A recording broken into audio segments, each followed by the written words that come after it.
일본 의회 상원격인 참의원 선거에서 범여권이 과반 의석을 차지하면서 안정적인 국정 운영에 기반을 마련했습니다. 하지만 최대 관심사였던 제적 3분의 2 개헌 발의선은 확보하지 못했습니다. 이번 선거를 기점으로 한국에 대한 수출 규제 등 한일 갈등 국면에 어떤 영향이 미칠지 주목됩니다. 취재기자 연결합니다. 조수연 기자. 네, 국제부입니다. 네, 아베 총리가 이번 선거에서 목표를 달성한 건지 아닌지 모호합니다. 이번 선거 결과 어떤 의미를 지닙니까? 네, 이번 참의원 선거에서는 집권 자민당과 공명당을 합쳐 여권이 전체 의석의 과반을 확보했습니다. 아베 총리는 과반 달성을 승리 기준으로 공언해온 만큼 자신이 제시해온 목표는 무난하게 달성했습니다. 안정적인 국정 운영의 동력을 살렸다고 볼 수 있는데요. 아베 총리는 개표 결과에 대해 국민의 지지를 확인한 만큼 주요 정책을 안정감 있게 추진해 나가겠다고 밝혔습니다. 하지만 일본을 전쟁 가능한 나라로 만들기 위한 아베 총리의 개헌 행보에는 차질이 불가피해졌습니다. 개헌안 발의를 위해 필요한 요건이죠. 전체 의석의 3분의 2는 넘기지 못했기 때문입니다. 선거 전에는 여권이 3분의 1을 장악한 상태였는데 선거 이후 4석이 부족하게 되면서 참의원에서 발의 자체가 어렵게 됐습니다. 다만 이번에 당선된 무소속이나 일부 야당 의원을 설득한다면 동력 회복의 계기가 마련될 수 있는데요.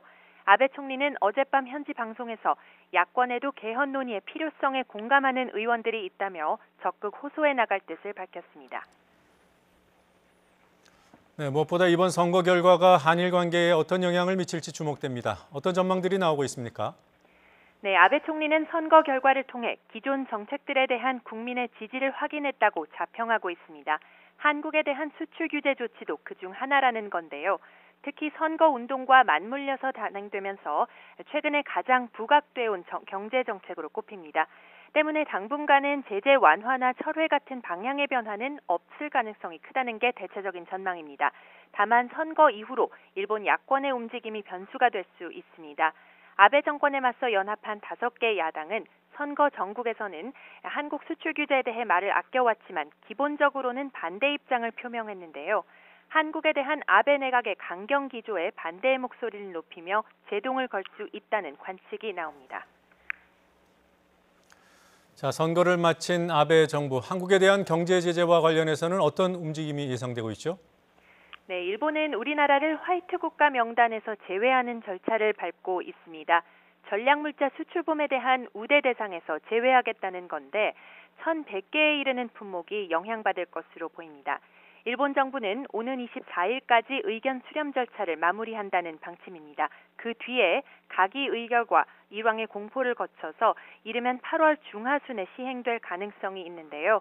일본 정부는 내일 열리는 세계무역기구 이사회를 시작으로 국제 여론전에 주력하면서 적당한 시기를 저울질할 것으로 보입니다. 여기에 미국의 역할론도 계속해서 변수로 거론되는 가운데 존 볼턴 미 국가안보보좌관이 오늘부터 한일 연수회 방문에 나서는 등 한일 갈등이 중대 기로를 맞고 있습니다. 지금까지 국제부에서 YTN 조수연입니다.